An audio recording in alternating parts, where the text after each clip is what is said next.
Good afternoon, everyone. This is my assignment 3 for my cultural shaping class.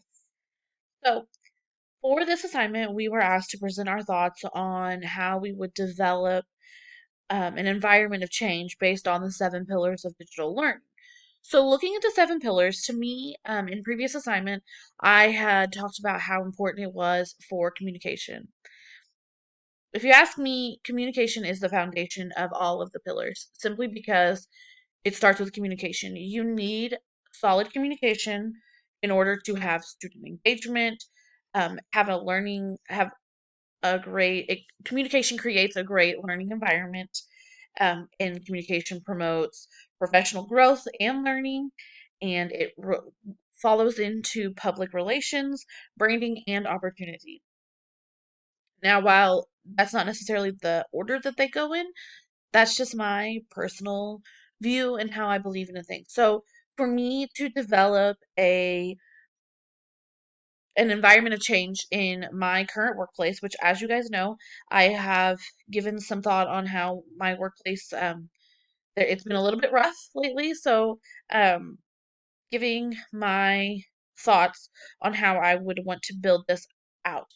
One, I'm not in the education role, so that's kind of hard to put the standards in. However, bringing those standards, I think they are not just education based. We want to promote our faculty to use their resources and to be able to grow as a person.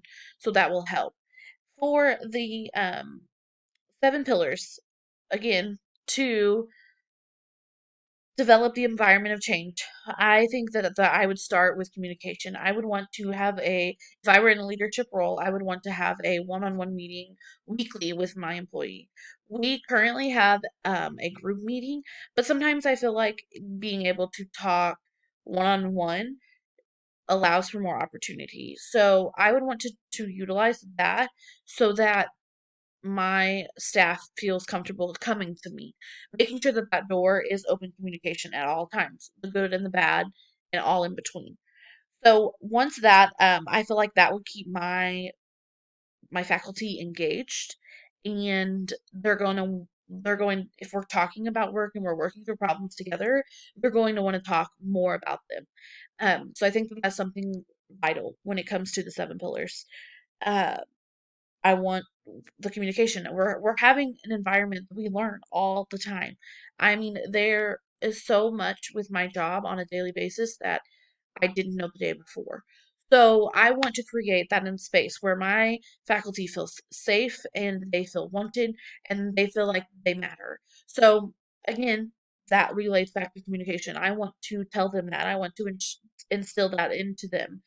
And that will then grow into their professional growth as an individual and as a company. So when our employees are growing professionally, so is our company. And that is so, so important right now because we are literally growing so rapidly that it isn't something that we want to keep sight of. And then the branding and the opportunity, if all of those other things are in place, those things will come later. And so I think that that is important to instill. So for me, I want to make sure that I am opening that communication with employees. And again, so I would start with that one-on-one meeting and then take away the ideas that my faculty have and then build upon those. And I think that our faculty is they're the ones that are going to make our company succeed, and they're the ones that are going to have that professional growth and those public relations and reach out to those that know other people in the community and what makes their company successful, what makes their company fail. Go on from there. And these are things that we do talk about, but I think that we need to dig deeper into them. So, starting with the communication, I think that that one is one we need to master first.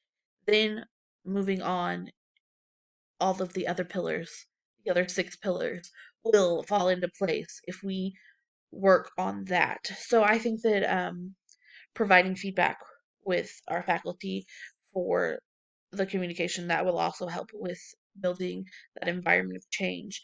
And it may not necessarily be easy and it may not be convenient because let's face it, we hit meetings to where we may or may not only have 2 hours the entire 8 hour work period to focus on emails or problem solving. But I think that it is important quality that we need to make the time to communicate effectively. And like mentioned, all the others will fall into place. So I hope that helps a little bit in regards to that. I wasn't really able to find articles related to that because when you search articles on prescription benefits manager, you get a whole lot of information that is way above our heads. So there's not necessarily things that are in that specific area. However, in general, when it comes to training, communicating, running a company, I think that all of those apply. So I hope you all enjoyed this and I hope you enjoy the rest of your weekend. Thanks.